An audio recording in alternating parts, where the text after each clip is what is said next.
मित्रांनो, रामकृष्ण हरी. शेती परिवर्तन या आपल्या यूट्यूब चॅनलवर आपल्या सर्व शेवगा शेतकऱ्यांचे स्वागत आहे.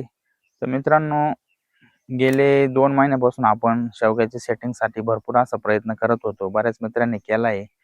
काहींच्या शेंगा पण चालू झालेल्या आहे. आपले पण आता थोड्या थोड्या चालू झालेल्या आहे. थोडं वातावरण यावर्षी फार खराब राहिलेलं आहे. भरपूर असा पाऊस झाला. पाऊस झाल्यानंतर जमिनीत ओलावा राहिला. ओलावा राहिल्यामुळे काय झालं, आपली सेटिंग झाली नाही. कारण जे फुलं येत राहिली त्याची गळ होत राहिली. कारण झाडाला जो ताण बसायचा होता तो बसला नाही. इकून तिकून ताण बसायला लागला तर थंडी वाढली. थंडीमध्ये काय झालं, भरपूर अशी थंडी पडल्यामुळं आणि सकाळी जे बादड पडतं त्या बादळामुळे जे फुलं आली त्याची सेटिंगच झाली नाही. आणि जी सेटिंग होत होती ती पण कमी प्रमाणात होती. आणि ज्या शेंगा थोड्याफार निघाल्या त्या पूर्ण अशा वाकड्या तिकड्या लाल झालेल्या होत्या. ठीक आहे, बऱ्याच मित्रांना लाल झाल्या होत्या शेंगा, तरी बऱ्यापैकी त्या लाल शेंगांना आज मार्केट मिळतंय. आज आता शेवग्याची रेट आता मध्यंतरी भरपूर असे गगनाला भेटले होते. आता शेवग्याची रेट थोडी खाली आलेली. तर बऱ्याच मित्रांचं म्हणणं झालं, रेट राहतील का? राहतील मित्रांनो, काही टेन्शन घेऊ नका. कारण सगळ्यांचा शेवगा संगत चालू झालेला नाही. अजून 1 ते 1.5 महिना शेवगा सगळ्यांचा असा बऱ्यापैकी चालू होणार नाही. कारण थोड्या थोड्याच मित्रांचं चालू झालेलं आहे. आणि बऱ्याच मित्रांचं कसं झालं, सेटिंगच जमली नाही. त्याच्यामुळे त्यांचं काय म्हणणं झालं, छाटणी करायची की नाही करायची आता? कारण आता छाटणी करून त्यांना परत माल कधी भेटणार काय पुढं? आता निसर्गाचं मागच्या वर्षी कसं झालं, आपल्याला मे मध्येच पाऊस झाला. पूर्ण ज्याची कटिंग केलेली बाग होती किंवा जे धरलेले बाग होते किंवा ज्यांनी छाटणी पण केलेली नव्हती, अशा पण मित्रांचे नुकसान झालेले आहे. सर्वांचंच नुकसान झालं. आमचं पण भरपूर नुकसान झालं होतं. कारण मे मध्ये जो आपल्याला पाऊस झाला, कंटिन्यू 4-5 दिवस पाऊस झाल्यामुळे भरपूर शेतकऱ्यांचं नुकसान झालं. तर मित्रांनो, आता आपली सेटिंग पण चांगली झालेली बघू शकता तुम्ही.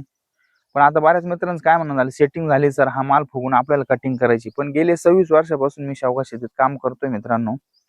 तर मी आजपर्यंत जी आपण म्हणतो ना सेटिंग झाल्यानंतर आम्ही कधीच कटिंग केलेली नाही. पण आता कसं झालं, मालेगाव पट्टा झालं, चाळीसगाव पट्टा झालं किंवा सोलापूरच्या काही भागात बऱ्याच मित्र काय करतात, फेब्रुवारी एंडिंग पर्यंत सगळा माल काढून घेतात आणि सेटिंग करतात. तर आपण तसं केलेलंच नाही मित्रांनो आजपर्यंत, आणि करत पण नाही आपण तसं. आता बघू शकता तुम्ही, समजा आपल्या झाडाला हा माल लागलेला आहे पुढं. तर मित्रांनो, आता तुम्ही बघू शकता आपल्या पण झाडांना अशी भरपूर सेटिंग झालेली आहे. झाडांवर भरपूर असं लोड आहे. आणि आपल्याला हा माल आता फुगून घ्यायचा आहे.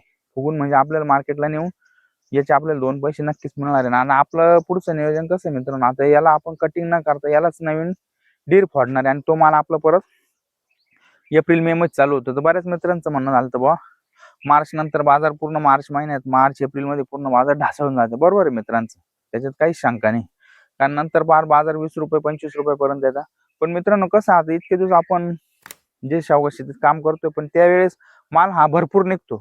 त्याच्यामुळे जरी तुमचा रेट कमी असला तरी क्वांटिटी जादा निघल्यामुळे आपल्याला सरबसर होऊन 2 पैसे जरी मिळतात. आणि आपण आता इतके दिवस याच्यावर लक्ष दिलं, कष्ट केले, आणि आता हे झाडं परत नवीन फुलं निघणार. समजा या प्रकारचे जे फुलं निघतात याच्यात आपण लगेच बऱ्याच मित्रांचं म्हणणं झालं कटिंग करायची. आता तो ज्याचा त्याचा प्रश्न आहे, ते केली तरी आपल्याला काही अडचण नाही. केली तर तुम्हाला परत तुमचा माल मे एंडिंगला म्हणजे जून जुलै मध्ये चालू होणार आहे. 2 महिने माल काढून परत तुम्ही ऑगस्टला कटिंग करा.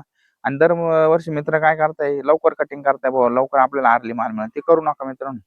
आता करायचे असेल ज्यांचा माल संपत आलेला किंवा सेटिंगच झाले ना, असे मित्र कटिंग करू शकता 15 फेब्रुवारी पर्यंत.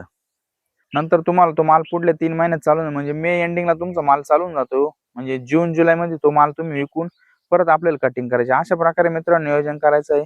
तर बऱ्याच मित्रांचे असे प्रश्न होते, बाबा कटिंग करायची की नाही, तर यावरच आपण ही सविस्तर चर्चा केलेली. मी तर काही करत नाही, गेली 26 वर्षापासून आम्ही कधीच कटिंग केली नाही फेब्रुवारी महिन्यात. बऱ्याच मित्रांना करायची तर लाईट छाटणी करा मित्रांनो, थोडी वरून करा, म्हणजे पटकन झाड डेव्हलप होईल. कारण आता समजा काड्या आपल्या रिकाम्या झालेल्या आता इथं तर आपली 1.5 फूट अशी थोडी लांबून कटिंग करा, म्हणजे यालाच परत सेट होऊन तुमचं झाड लवकर तयार होईल.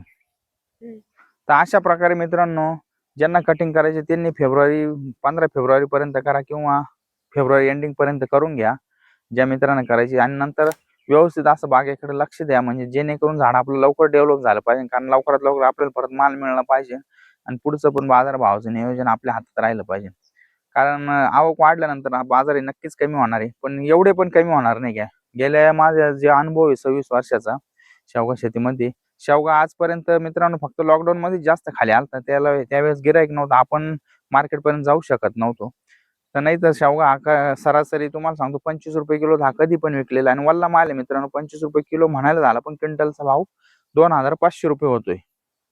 अशा प्रकारे मित्रांनो तुम्हाला नियोजन करायचंय. ज्यांना करायची छाटणी त्यांनी करून टाका, ज्यांचा माल संपलेला आहे. ज्यांना करायची नाही त्यांनी अशा प्रकारे जसं आमचं शेड्यूल चालू आहे त्या प्रकारे करा. कोणाला काही शंका असल्यास तर कमेंटमध्ये जरूर सांगा.